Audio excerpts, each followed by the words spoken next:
අද ටිකක් වෙනස් වීඩියෝ එකක් තමයි අරන් ඇවිල්ලා තියෙන්නේ. ඔයා කොච්චර ඉංග්‍රීසි වචන දන්නවද? වචන කොච්චර දැනගෙන හිටියත් ඒ වචන පාවිච්චි කරන එක සම්බන්ධයෙන් ඔයාට නිතරම ගැටලු ඇති. අද මම මේ සාකච්ඡා කරන වචන 10 ඔයා අනිවාර්යෙන්ම දන්නවා ඇති. හැබැයි මේ වීඩියෝ එක අවසන් වෙනකම් බැලුවොත් මේ වචන 10 පාවිච්චි වෙන්නේ නැති ඔයාට හිතා ගන්නවත් බැරි සරලම අවස්ථා 5 බැගින් අවස්ථා 50ක් ඔයාට අරන් එන්න මං කටයුතු සූදානම් කරලා තියෙන්නේ. හොඳින් බලන්න මේ වචන 10 ඔයා මීට කලින් අහලා තියෙනවද කියලා. Nov, down, should, only, some, now, while, again, always, look. මේ වචන 10 දිහා ආපහු සැරයක් හොඳින් බලන්න. මම මේ වචන 10 ගැන අවසානයේදී ආපහු ඔයාලට පොඩි ඉඟියක් ලබා දෙන්නම්. අපි දැන් යමු මේ වචන 10 පාවිච්චි වෙන අවස්ථා 5 බැගින් අවස්ථා 50ක් ඉගෙන ගන්න. පළවෙනි වචනේ තමයි no. no කියන්නේ දන්නවා කියන එක අපි සරලම තේරුම් වලින් මේ වැඩේ පටන් ගමු. ඉතින් no කියන වචනය පාවිච්චි කරලා අපිට හදා ගන්න පුළුවන් සරලම වාක්‍ය 5ක් ඉගෙන ගමු.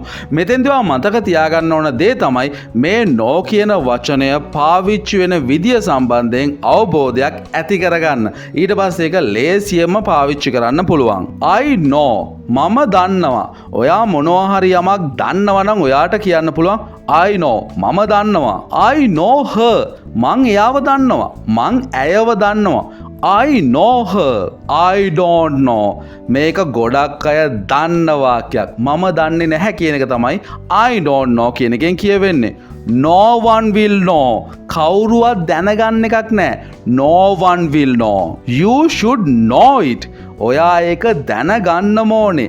You should know it. ඊළඟ වචනේ තමයි down. සාමාන්‍යයෙන් down කියන වචනේ තේරුම තමයි පහළ. පහළට යනවා කියන එක. හරි. අපි දැන් බලමු මේ down කියන වචනය පාවිච්චි වෙලා තියෙන සුපිරි ආකාර 5ක්. calm down. මෙතන නම් පහළට යනවා කියන එකක් නෑ. calm down කියන්නේ සංසුන් වෙන්න කියන එක. කලබල වෙන්න එපා. සංසුන් වෙන්න. calm down. Don't let me down. Don't let me down කියන්නේ මට උදව් නොකර නම් ඉන්න එපා. මාව අමාරුවේ වැටෙන්න දීලා බලාගෙන ඉන්න එපා. Don't let me down. The tree fell down. ගහ කඩාගෙන වැටුණා. The tree fell down. Write down your name here. ඔයාගේ නම පහලින් ලියන්න. Write down your name here. ඊළඟ වචනේ තමයි should. should කියන්නේ මොකක් හරි දෙයක් සම්බන්ධයෙන් ඔයා කළ යුතුයි කියන තේරුම. හැබැයි මේ තේරුමට අමතරව කොහොමද ඉංග්‍රීසි වලදී මේක පාවිච්චි වෙන්නේ කියලා දැන් අපි බලමු. You should go. ඔයා යන්න ඕනේ දැන්. You should go. How should I know? මම දන්නේ කොහොමද ඒක?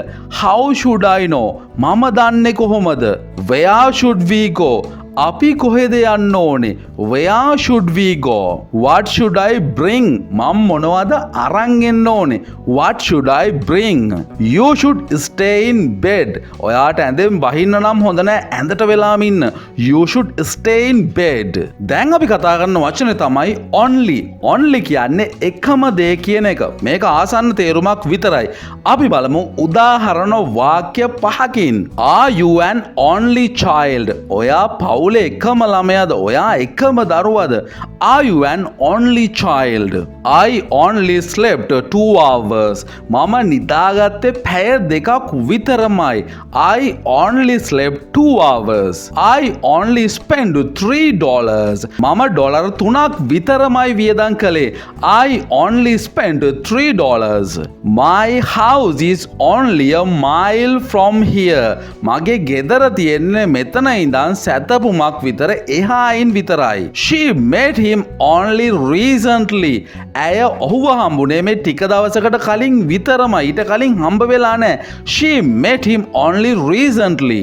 දැන් අපි කතා කරමු some කියන වචනය පාවිච්චි කරලා හදන්න පුළුවන් විවිධාකාරයේ වාක්‍ය පහක්. ඉතින් some කියන්නේ ටිකක් නැත්නම් ටිකක් විතර චුට්ටක් කියන තේරුම. Here's some water. Here's some water කියන්නේ මෙන්න වතුර ටිකක් තියෙනවා. මේ වතුර ටිකක් තියෙනවා. Here's some water. We need some money. අපිට සල්ලි ටිකක් අවශ්‍ය වෙනවා. We need some money. He took out some coins. Took out කියන්නේ එළියට ගත්තා කියන එක. හිතන්නකෝ සාක්කුවකින් එළියට ගත්තා වෙන්න පුළුවන්. He took out some coins. ඔහු කාසි ටිකක් එළියට ගත්තා. I want some fresh eggs. මට අලුත් බිත්තර ටිකක් ඕන වෙනවා. I want some fresh eggs. I have to get some sleep. මට නිදා ගන්න සිද්ධ වෙනවා. මට චුට්ටක් නිදා ගන්න ඕනේ. I have to get some sleep. දැන් අපි බලමු now කියන වචනය කොහොමද පාවිච්චි වෙන්නේ කියලා. now කියන්නේ මේ මොහොතේ කියන එක, මේ දැන් කියන එක. I'm busy now. මම දැන් ටිකක් කාර්යබහුලයි, වැඩ ගොඩක ඉන්නේ. I'm busy now. She's out now. ඇය දැන් එළියේ ඉන්නේ. එයා දැන් එළියේ ඉන්නේ. She's out now. I have to go now. මට දැන් යන්නම වෙනවා. මං දැන් යා යුතුයි. I have to go now. It's now my turn. දැන් මගේ වාරේ. It's now my turn. What am I to do now? මම මොනවද දැන් කරන්න ඕනේ? What am I to do now? While කියන්නේ යමක් අතරතුර සිදුවීමක් සිද්ධ වෙනවා නම්. While අතරතුර කියන එක. I'm going out for a while. මෙතෙන්දි ටිකක් වෙනස් තේරුමක් තියෙන්නේ. මම ටිකකට එළියට යනවා. මම ටික වෙලාවකට එළියට යනවා. For a while කියන්නේ චුට්ට වෙලාවකට කියන එක. I'm going out for a while. මම ටිකකට එළියට යනවා. I fell asleep while reading. මට කියවන අතරතුරේ මොකක් හරි පොතක් කියවමින් ඉන්න අතරතුරේ නින්දට වැටුණා. I fell asleep while reading. Be quiet while I'm speaking. නිශ්ශබ්ද වෙලා ඉන්න මං කතා කරන අතරතුරේ. I was told to wait for a while. මට කියලා තිබ්බ ටිකක් වෙලා ඉන්න කියලා. I was told to wait for a while. I met him while he was in Japan. මට ඔහුව හමු වුණේ ජපානයේ ඉන්න කාලේ. මට ඔහුව හම්බ වුණේ ඔහු ජපානයේ හිටිය කාලේ. Again කියන්නේ නැවත වතාවක් කියන එක. අපි බලමු ආසන්න වශයෙන් මේකේ තේරුම කියන්න පුළුවන් වාක්‍ය පහක්. Try it again. ආපහු සැරයක් උත්සාහ කරලා බලන්න. එකපාරක් වැරදුනාට කමක් නැහැ. Try it again. See you again. ආපහු සැරයක් ඔයාව හම්බ වෙන්න. නැත්නම් ආපහු සැරයක් හම්බ වෙමු. See you again. Please come again. ආපහු සැරයක් එන්න කරුණා කළා. Please come again. It's raining again. මෙන්න ආයිත් වහිනවා. ආපහු වහිනවා. It's raining again. Let's meet again soon. අපි ඉක්මනටම ආපහු හමුවෙමු. Let's meet again soon. ඊළඟ වචනය තමයි always කියන්නේ නිතරම හැම විටම හැම වෙලාවෙම කියන එක. අපි දැන් බලමු always කියන වචනය පාවිච්චි වෙන සුපිරි ආකාර පහක්. He is always with me. ඔහු හැම වෙලේම මාත් එක්ක ඉන්නේ. He is always with me. We should always obey laws. අපි හැම වෙලාවෙම නීතිවලට ගරු කරන්න ඕනේ. We should always obey laws. He's always been kind to me. ඔහු හැම වෙලාවෙම මට කාරුණිකයි. He's always been kind to me. She's always neatly dressed. ඇය හැම වෙලාවෙම ඉතාමත් පිළිවෙලට ඇඳුම් අඳිනවා. She's always neatly dressed. He always says the same thing. ඔහු හැම වෙලාවෙම කියන්නේ එකම දේ. He always says the same thing. Look කියන්නේ අවසාන වචනය අපේ ලිස්ට් එකේ. look කියන එකේ තේරුම තමයි දකිනවා බලනවා කියන එක. ආසන්න තේරුම්. අපි බලමු මේ look කියන වචනය පාවිච්චි වෙලා තියෙන ආකාර පහක්. Look at me. මන් දිහා බලන්න. Look at me.